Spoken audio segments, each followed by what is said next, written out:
What is quasi-contracts? Welcome to Easy Learn 365 Business Regulation Classes.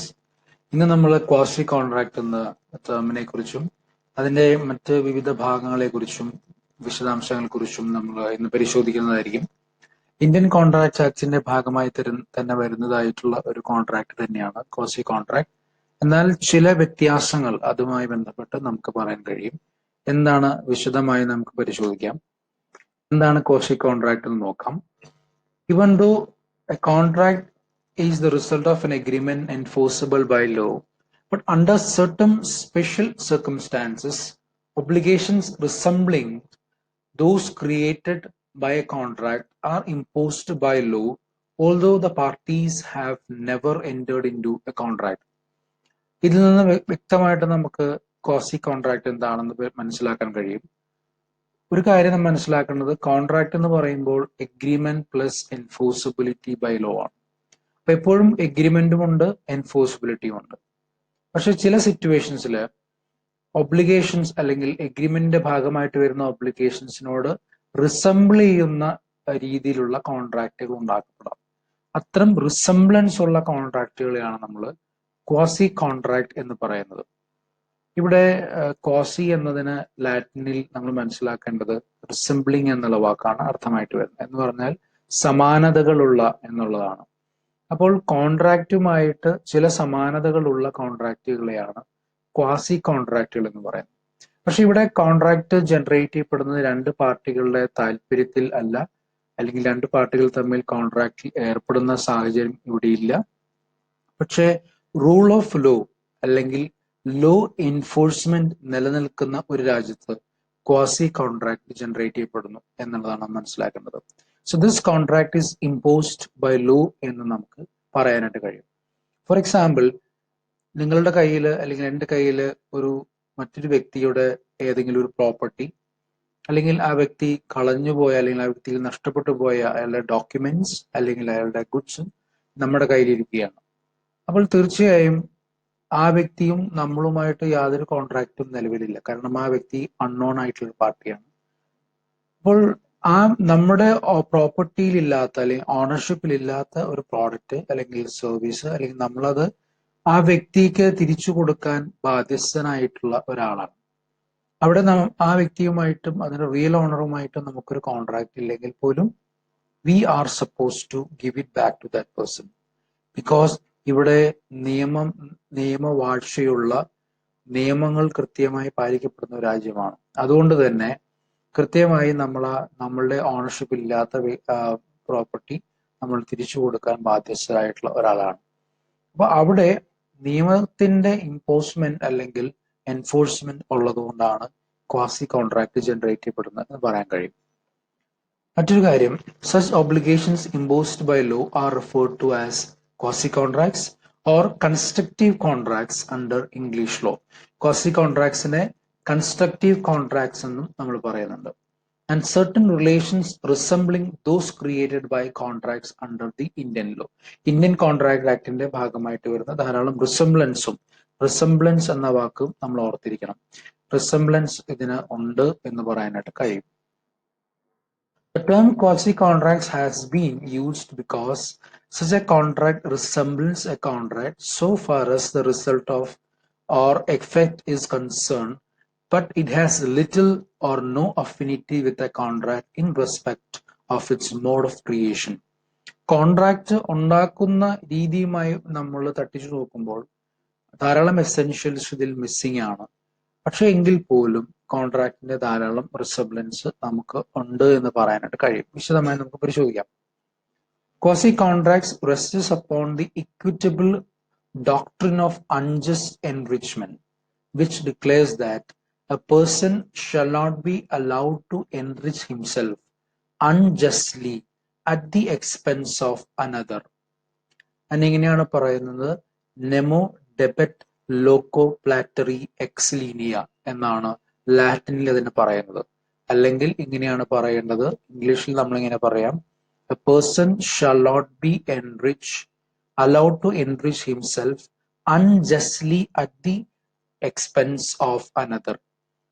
മറ്റൊരു വ്യക്തിയുടെ ചിലവിൽ നമ്മൾക്ക് തടിച്ചു കൊഴുക്കാൻ അല്ലെങ്കിൽ നമുക്ക് വളരാൻ അല്ലെങ്കിൽ നമുക്ക് പ്രോസ്പെർ ചെയ്യാനായിട്ട് സാധിക്കില്ല എന്ന ഇക്വിറ്റബിൾ ഡോക്ട്രിൻ ഓഫ് അൺജസ്റ്റ് എൻറിച്ച്മെന്റിന്റെ ഭാഗമായിട്ടാണ് കോൺട്രാക്ട് ആക്ട് അല്ലെങ്കിൽ ക്വാസി കോൺട്രാക്ട് നിലവിൽ വരുന്നത് എന്ന് നമുക്ക് പറയാൻ കഴിയും. അപ്പോൾ ഇവിടെ മറ്റൊരാളുടെ ചെലവിൽ അല്ലെങ്കിൽ മറ്റൊരാളുടെ പ്രോപ്പർട്ടി ഉപയോഗിച്ചുകൊണ്ട് അല്ലെങ്കിൽ അയാളുടെ പണം ഉപയോഗിച്ചുകൊണ്ട് അല്ലെങ്കിൽ അയാളുടെ സ്വത്തുവകകൾ ഉപയോഗിച്ചുകൊണ്ട് നമ്മൾ വളരാനായിട്ട് പാടില്ല, അല്ലെങ്കിൽ നമുക്ക് ഒരു അസറ്റ് ക്രിയേഷൻ ഉണ്ടാകാൻ പാടില്ല, provided it is not in the അയാളുടെ അയാളുടെ അറിവ് കൊണ്ട് നമുക്ക് തരികയാണെങ്കിൽ നമുക്ക് വിരോധമില്ല. അല്ലാതെ അയാളുടെ അറിവില്ലാതെയാണ് തരുന്നതെങ്കിൽ ഒരിക്കലും നമുക്കത് മുന്നോട്ട് കൊണ്ടുപോകാൻ കഴിയില്ല. അപ്പോഴാണ് ക്വാസി കോൺട്രാക്ട്സ് നിലവിൽ വരുന്നത്.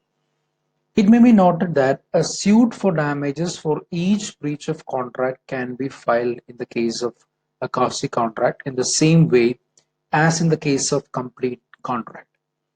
Completed contractil ഏതൊക്കെ തരത്തിലുള്ള ബ്രീച്ച് നടക്കുകയാണെങ്കിലും നമുക്ക് സ്യൂ ചെയ്യാനുള്ള അധികാരമുണ്ട്. എന്ന് പറയുന്നത് പോലെ തന്നെ ക്വാസി കോൺട്രാക്റ്റിലും അധികാരങ്ങളുണ്ട്. ബ്രീച്ച് ഓഫ് കോൺട്രാക്ട് എന്ന് പറഞ്ഞാൽ കോൺട്രാക്റ്റിലെ ഒബ്ലിഗേഷൻസ് വയലേറ്റ് ചെയ്യുക എന്നാണ് അർത്ഥം. ബ്രീച്ചിനെ കുറിച്ചൊക്കെ നമ്മൾ തുടർന്ന് വരുന്ന സെഷൻസിൽ നമ്മൾ കാണുന്നുണ്ട്. ആ സമയത്ത് നമുക്ക് പഠിക്കാം. അപ്പോൾ അതേ ഒരു റൈറ്റ് ആൻഡ് പ്രിവിലേജ് ഇവിടെയും കിട്ടുന്നുണ്ട്. ഇനി എന്താണ് ക്വാസി കോൺട്രാക്റ്റിന്റെ എസെൻഷ്യൽ എന്ന് നോക്കാം. This contract is not a real contract but obligation imposed by law. നേരത്തെ പറഞ്ഞ പോലെ ഒരു ശരിയായ കോൺട്രാക്ട് എന്ന് പറയാൻ കഴിയില്ല, പക്ഷേ നിയമം നിലനിൽക്കുന്ന നിയമവാഴ്ചയുടെ അടിസ്ഥാനത്തിലാണ് നമുക്കൊരു കോൺട്രാക്ട് എന്ന് പറയാൻ കഴിയില്ല. It does not arise from any agreement, but it is a creature of law. It is a contract implied by law. ഒരു എഗ്രിമെന്റിന്റെ ഭാഗമായിട്ടല്ല ഇത് ഉണ്ടാവും. നമുക്കറിയാം എഗ്രിമെന്റ് പ്ലസ് എൻഫോഴ്സിബിലിറ്റി ആണ് കോൺട്രാക്ട്. ഇവിടെ ഈ പറയുന്ന എഗ്രിമെന്റ് ഇല്ല എങ്കിൽ പോലും നിയമപരമായിട്ടുള്ള ഒരു ബാധ്യതയായിട്ട് നമുക്ക് തന്നെ കാണാം.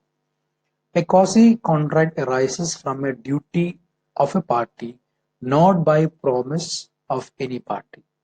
ഒരാളുടെ ഡ്യൂട്ടിയാണ് ഇവിടെ ക്വാസി കോൺട്രാക്ടിന്റെ ഒരു ബേസിസ് ആയിട്ട് വരുന്നത്, not the promise.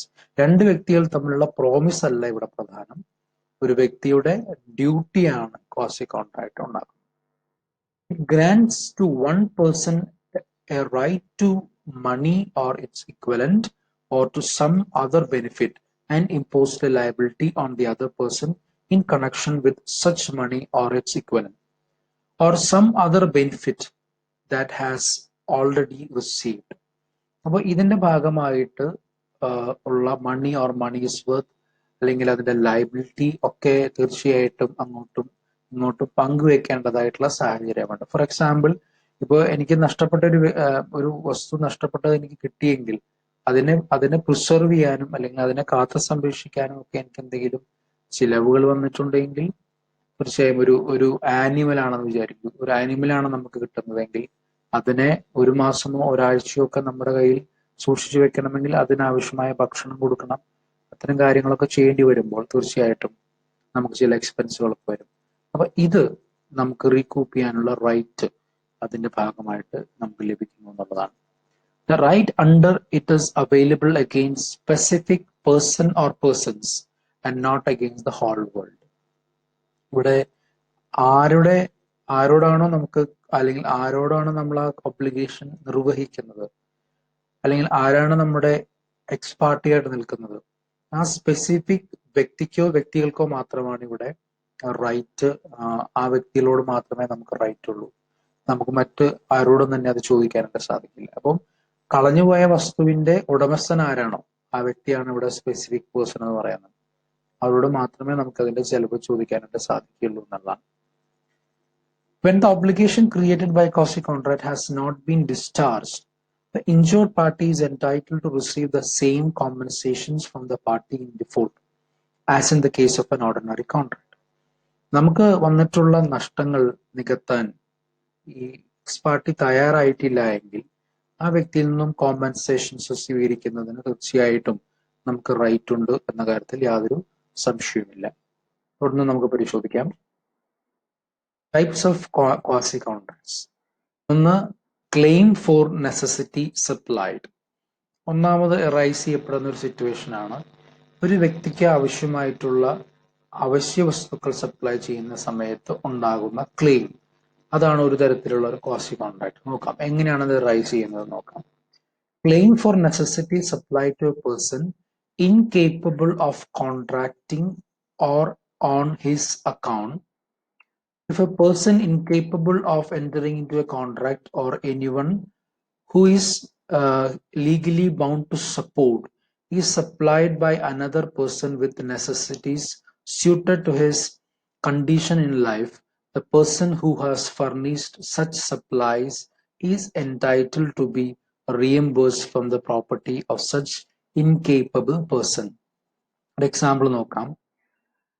A supplies B a lunatic with necessities suitable to his condition in life. A is entitled to be reimbursed from B's property.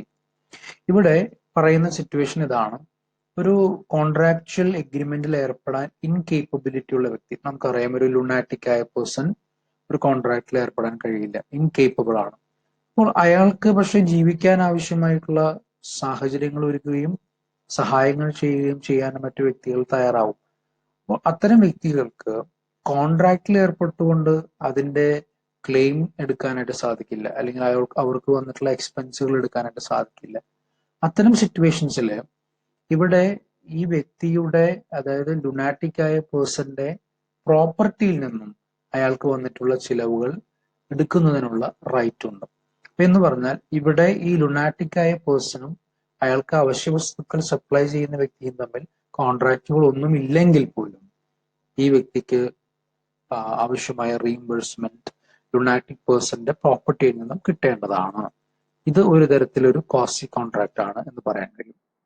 മറ്റൊന്ന്, reimbursement of person paying money due by another in payment of which he is interested. മറ്റൊരു വ്യക്തി അടയ്ക്കേണ്ടതായ തുക ആ വ്യക്തിക്ക് വേണ്ടി ആ വ്യക്തിയോട് താല്പര്യമുള്ള മറ്റൊരു വ്യക്തി അടയ്ക്കുന്ന ഒരു സാഹചര്യത്തിൽ അവിടെയും റീഇംബേഴ്സ്മെന്റിനുള്ള സാധ്യതയുണ്ട്, അല്ലെങ്കിൽ സാധ്യതയല്ല, നിർബന്ധമായും വേണ്ടതാണ്. A person who is interested in the payment of money which another is bound by law to pay and who therefore pays it is entitled to be reimbursed by the another. നമ്മൾ പറഞ്ഞതുപോലെ മറ്റൊരു വ്യക്തി അടയ്ക്കേണ്ട തുക ആ വ്യക്തിക്ക് വേണ്ടി ആ വ്യക്തിയോട് താല്പര്യമുള്ള മറ്റൊരു വ്യക്തി അടയ്ക്കുമ്പോൾ അത് തിരിച്ചു കിട്ടാൻ ബാധ്യസ്ഥരാണ്. അവിടെയും ഒരു കോൺട്രാക്ട് നിലവിലില്ലെങ്കിൽ പോലും അവിടെ തിരിച്ചടയ്ക്കാനുള്ള ബാധ്യതയുണ്ട്. ഫോർ എക്സാമ്പിൾ ഒരു കേസ് കൊടുത്തിട്ടുണ്ട്. A holds land in Bengal on lease. B is the owner of the land. The land revenue payable by B to the government is in arrears, and therefore the government advised the land for sale to recover the dues. To prevent the sale of land, A pays the arrears of land revenue. In this case, B is bound to reimburse the amount to A. ഈ situation നമുക്കറിയാം. ബിക്ക് വേണ്ടി A എന്ന് പറയുന്ന വ്യക്തി അവിടെ ടാക്സുകൾ പേ ചെയ്യാണ്. അപ്പൊ തീർച്ചയായും എക്ക് ആവശ്യമായിട്ടുള്ള റീഇംബേഴ്സ്മെന്റ് ബി കൊടുക്കാനായിട്ട് ബാധ്യസ്ഥരാണ് എന്നുള്ളതാണ് ഈ സിറ്റുവേഷൻ. അതാണ് രണ്ടാമത്തെ സിറ്റുവേഷൻ. മൂന്നാമത്തെ സിറ്റുവേഷൻ, പക്ഷെ ഇതിനകത്ത് ചില കണ്ടീഷൻസ് ഉണ്ട്. ഒന്ന്, the payment is made genuinely for the protection of one's own interest. നമ്മൾ മറ്റൊരു വ്യക്തിയുടെ താല്പര്യം സംരക്ഷിക്കുക എന്ന ഉദ്ദേശം മാത്രമേ അതിനുണ്ടാവാൻ പാടുള്ളൂ. മറ്റു തരത്തിലുള്ള അണ്ടർലൈങ് ആയിട്ടുള്ള ഉദ്ദേശങ്ങൾ ഒന്നും ഉണ്ടാകാൻ പാടില്ല. The other party is bound to pay. ആർക്കാണോ ഇതിന്റെ ബെനിഫിറ്റ് കിട്ടിയത് ആ വ്യക്തി തിരിച്ചു കൊടുക്കാനായിട്ട് ബാധ്യസ്ഥരാണ്. അതല്ല, അതിനകത്ത് വേറൊരു കാര്യം കൂടിയുണ്ട്. നമ്മൾ അടയ്ക്കേണ്ട തുകയാവരുത് അവിടെ നമ്മൾ അടയ്ക്കേണ്ടത്, മറ്റൊരു വ്യക്തിക്ക് വേണ്ടി തന്നെ ആയിരിക്കണം അടയ്ക്കേണ്ടത്. അതൊരു പ്രധാനപ്പെട്ട കാര്യം. ആക്ച്വൽ പെയ്ഡ് ദ എമൗണ്ട്, നമ്മൾ പേയ്മെന്റ് കൃത്യമായി അടച്ചിരിക്കണം മറ്റൊരു വ്യക്തിക്ക് വേണ്ടി. സോ നമ്മൾ അടയ്ക്കാമെന്നുള്ള ഒരു ഒരു പ്രോമിസ് കൊടുക്കുകയോ അല്ലെങ്കിൽ തെറ്റിദ്ധരിപ്പിക്കുകയോ ചെയ്യുകയല്ല, ആക്ച്വൽ പേയ്മെന്റ് നടന്നിരിക്കണം. ഇതാണ് അതിന്റെ കണ്ടീഷൻസ് ആയിട്ട് പറയപ്പെടുന്നത്. മൂന്നാമത്തെ സിറ്റുവേഷൻ നോക്കാം. Obligation of person enjoying benefit of non gratuitous act. മറ്റൊരു വ്യക്തിയുടെ നമ്മളോടുള്ള ഗ്രാറ്റ്യൂഷ്യസ് ആയിട്ടുള്ള നോൺ ഗ്രാറ്റ്യൂഷ്യസ് ആയിട്ടുള്ള എന്ന് പറഞ്ഞാൽ നമ്മളോട് എന്താ പറയുക സ്നേഹം എന്താ പറയുക റിട്ടേൺ ഒന്നും പ്രതീക്ഷിക്കാതെയുള്ള ഒരു ആക്ട് നമ്മളോട് ചെയ്യുന്ന സിറ്റുവേഷൻസിൽ അല്ലെങ്കിൽ റിട്ടേൺ പ്രതീക്ഷിക്കുക എന്ന് പറയുമ്പോൾ അവിടെ നോൺ ഗ്രാറ്റിറ്റ്യൂഷ്യസ് ആണ് എന്ന് പറഞ്ഞാൽ നമ്മളോടുള്ള താല്പര്യത്തിന്റെ പുറത്ത് അവർ ചെയ്യുന്ന ഒരു സിറ്റുവേഷൻ ആണ്. നമുക്ക് നോക്കാം. Where a person lawfully does anything for another person or delivers anything to him, not intending to do so gratuitously, and such other person enjoys the benefit thereof, the latter is bound to make compensation to the former in respect of or to restore the thing so done or delivered. നമുക്ക് നമ്മളോടുള്ള സ്നേഹത്തിന്റെ പുറത്ത് അല്ല ഇവിടെ തരുന്നത്, നമ്മളോട് അത്തരം ഒരു ഇന്റൻഷൻ അല്ല ഇവിടെ തരുന്നത്. പക്ഷെ നമ്മൾ അതിന്റെ ബെനിഫിറ്റ് എൻജോയ് ചെയ്യുകയാണെങ്കിൽ അതിന്റെ പേയ്മെന്റ് കൊടുക്കാൻ നാം ബാധ്യസ്ഥരാണ്. The tradesman leaves his good at B's house by mistake. B treats the goods as his own and uses them. B is bound to pay for the goods. ഇവിടെ ഗ്രാറ്റ്യൂഷ്യസ് ആവുക എന്ന് പറഞ്ഞാൽ നമ്മളോടുള്ള സ്നേഹം കൊണ്ട് നമുക്കൊരാളൊരു സാധനം തരുന്നതാണ് അല്ലെങ്കിൽ നമുക്കൊരു സർവീസ് തരുന്നതാണ്. നോൺ ഗ്രാറ്റ്യൂഷ്യസ് എന്ന് പറയുമ്പോൾ അത്തരമൊന്നല്ല, നമ്മളോടുള്ള സ്നേഹ താല്പര്യങ്ങൾ കൊണ്ടല്ല, പക്ഷെ അവർക്ക് ബൈ മിസ്റ്റേക്കോ അല്ലെങ്കിൽ അവരുടെ കയ്യിൽ നിന്നും ചിലപ്പോൾ നഷ്ടപ്പെട്ടു പോയതോ എന്തുമാകാം. ഇവിടെ എ എന്ന് പറയുന്ന വ്യക്തിയുടെ കയ്യിൽ നിന്നും ഒരു സാധനം ബി എന്ന് പറയുന്ന വ്യക്തിയുടെ വീട്ടിൽ മറന്നു വെച്ചുപോയി. ചിലപ്പോൾ ഒരു ഇലക്ട്രോണിക് ഉപകരണമാകാം, ഒരു വാഹനമാകാം, അല്ലെങ്കിൽ മറ്റേതെങ്കിലും തരത്തിൽ ബിക്ക് ഉപയോഗപ്രദമായ എന്തുമാകാം. പക്ഷേ ബി അത് അയാളുടെ സ്വന്തം വാഹനമോ അല്ലെങ്കിൽ വസ്തുവോ ഒക്കെ ആയിട്ട് കൺസിഡർ ചെയ്ത് അതിന്റെ എല്ലാ ബെനിഫിറ്റും എൻജോയ് ചെയ്യുകയാണ്. സോ അത് ഉപയോഗിക്കുന്നുവെങ്കിൽ തീർച്ചയായും ബി തനിക്ക് അത് ഉപയോഗിക്കാനുള്ള സാഹചര്യം ഉണ്ടായി എന്നതിന്റെ അടിസ്ഥാനത്തിൽ എക്ക് ആവശ്യമായിട്ടുള്ള കോമ്പൻസേഷൻ കൊടുക്കാനായിട്ട് ബാധ്യസ്ഥരാണ്. ഇനി നാലാമത്തെ സിറ്റുവേഷൻ നോക്കാം. Responsibility of finder of the goods. ഞാൻ ആദ്യം പറഞ്ഞ എക്സാമ്പിൾ ആണ് ഇവിടെ കോട്ട് ചെയ്യപ്പെടുന്നത്. നഷ്ടപ്പെട്ട ഒരു വസ്തു തിരിച്ച് കൊടുക്കാനുള്ള ബാധ്യത, അതാണ് responsibility of finder of goods. A person who finds goods belonging to another and takes them into his custody is subject to the same responsibility as a bailee. Thus, an agreement is also implied by law between the owner and the finder of goods, and the latter is deemed to be a bailee. ഇവിടെ കൃത്യമായും ഒരു വസ്തു നമുക്ക് നഷ്ടപ്പെട്ടു കഴിഞ്ഞാൽ അതിന്റെ ഓണർക്ക് തിരിച്ചു കൊടുക്കുക എന്ന റെസ്പോൺസിബിലിറ്റി ഉണ്ട്. ബെയിലർ ബെയിലി എന്നുള്ള റിലേഷൻഷിപ്പ് ആണ് വരുന്നത്. നമുക്ക് അതിനെക്കുറിച്ച് വിശദമായി പിന്നീട് പഠിക്കാം. എന്താണ് ഡ്യൂട്ടീസ് നോക്കാം. He must try to find out the real owner of the goods and must not appropriate the property to his own use. അപ്പോൾ നഷ്ടപ്പെട്ട വസ്തു കിട്ടിയ ആ വ്യക്തി റിയൽ ഓണറെ കണ്ടെത്തുകയും അത് സ്വന്തം വസ്തുവായിട്ട് ഉപയോഗിക്കാതിരിക്കുകയും ചെയ്യണമെന്നുള്ളതാണ്. If the real owner is traced, he must restore the goods to him on demand. കൃത്യമായും അതിന് ഓണറെ കണ്ടെത്തി കഴിഞ്ഞാൽ ആ വ്യക്തി ആവശ്യപ്പെടുകയാണെങ്കിൽ അത് തിരിച്ചു കൊടുക്കാൻ നാം ബാധ്യസ്ഥരാണ്. Further, till the goods are in possession of the finder, he must take as much care of the goods as a man of ordinary prudence would under similar circumstances take of his own goods of the same bulk, quality and value. അപ്പോൾ അയാള് original ഓണറെ കണ്ടെത്തി തിരിച്ചു കൊടുക്കുന്നത് വരെ ഒരു സാധാരണ മനുഷ്യൻ ഒരു വസ്തു എങ്ങനെ അതിൻ്റെതായ ക്വാളിറ്റിയിലും ക്വാണ്ടിറ്റിയിലും എങ്ങനെ അത് ട്രീറ്റ് ചെയ്യുമോ, അതായത് ഏറ്റവും നന്നായി ട്രീറ്റ് ചെയ്യുമോ ആ രീതിയിൽ തന്നെ അതിനെ പ്രിസർവ് ചെയ്യാൻ ബാധ്യസ്ഥരാണ്. ഒന്ന് നമ്മൾ ഓണറെ കണ്ടെത്തണം, തിരിച്ചു കൊടുക്കണം. തിരിച്ചു കൊടുക്കുന്നത് വരെ അതിന്റെ പൊസഷൻ വളരെ ഭംഗിയായിട്ട് കൊണ്ടു നടക്കാൻ ബാധ്യസ്ഥരാണ്. ഇനി റൈറ്റ്സ് നോക്കാം. Till the true owner is found out, he can retain possession of the goods against everybody in the world. ഓണറെ കണ്ടെത്തുന്നവരെ അയാൾക്ക് അതിന്റെ പൊസഷൻ എടുക്കാം. പൊസഷൻ എന്ന് പറഞ്ഞാൽ കൈവശം വെക്കാം, പക്ഷെ ഓണർഷിപ്പ് അല്ല. He is entitled to receive from the true owner all expenses incurred by him for preserving the goods or finding the true owner. കൃത്യമായിട്ടും അതിന്റെ ഓണറെ കണ്ടെത്തുന്നവരെ അതിന്റെ എല്ലാ എക്സ്പെൻസും വഹിക്കുകയും ആ എക്സ്പെൻസ് ഓണറിൽ നിന്ന് തിരിച്ചു വാങ്ങിക്കുകയും ചെയ്യാമെന്നുള്ള റൈറ്റ് ഇതിന്റെ ഭാഗമായിട്ടുണ്ട്. The finder of a goods is entitled to sell the goods if the owner cannot be found out or if he refuses to pay the lawful charges of the finder in the following two situations only. ഓണറെ കണ്ടെത്താൻ സാധിക്കുന്നില്ല എങ്കിലോ അല്ലെങ്കിൽ ഓണറെ കണ്ടെത്തിയ ശേഷം owner തനിക്ക് വന്നിട്ടുള്ള ചെലവുകൾ lawful ആയിട്ട് തിരിച്ചു തരാൻ തയ്യാറാകുന്നില്ല എങ്കിലോ അത് വിൽറ്റ് അതിന്റെ എക്സ്പെൻസ് എടുക്കാനുള്ള താല്പര്യം വേണമെങ്കിൽ ഫൈൻഡർ ഓഫ് ദ ഗുഡ്സിനുണ്ട്. പക്ഷെ രണ്ട് സിറ്റുവേഷൻസ് നമ്മൾ നോക്കണം. ഒന്ന്, when the thing is in danger of perishing or of losing the greater part of its value. ഒന്നത് പെട്ടെന്ന് നശിച്ചു പോകുന്നതോ അല്ലെങ്കിൽ അതിന്റെ ഏതെങ്കിലും ഒരു പ്രധാനപ്പെട്ട ഭാഗം നമുക്ക് നഷ്ടപ്പെടാൻ സാധ്യതയുള്ള ഒന്നായിരിക്കാം. When the lawful charges relates to the 2/3 of the value of goods found. അതിന്റെ നമ്മളത് കീപ്പ് ചെയ്യുന്നതിന്റെ ഭാഗമായിട്ട് നമുക്ക് വരുന്ന ചിലവുകൾ അതിന്റെ 2/3 വാല്യൂ ഓഫ് ഗുഡ്സ് ആയി മാറുകയാണെങ്കിൽ, അതായത് നമ്മുടെ കയ്യിലുള്ള വസ്തുവിന്റെ 2/3 ഭാഗവും അതിന്റെ ചെലവായിട്ട് നമുക്ക് വന്നിട്ടുണ്ട് എങ്കിൽ നമുക്ക് വേണമെങ്കിൽ ആ ഗുഡ്സ് വിറ്റ് അതിന്റെ ചിലവ് നമുക്ക് എടുക്കാവുന്നതാണ്. ഫോർ എക്സാമ്പിൾ, ഒരു അനിമലിനെയൊക്കെ ഒരു ഡോഗിനെയൊക്കെ നമ്മൾ പ്രിസർവ് ചെയ്യണമെങ്കിൽ നല്ല എക്സ്പെൻസ് ആയിട്ട് നമുക്ക് വരും തീർച്ചയായിട്ടും. അപ്പൊ അതൊക്കെ നമുക്ക് ആ വ്യക്തിയെ കണ്ടെത്തുന്നത് വരെ നമുക്ക് വെയിറ്റ് ചെയ്യാനായിട്ട് ചിലപ്പോൾ സാധിക്കില്ല.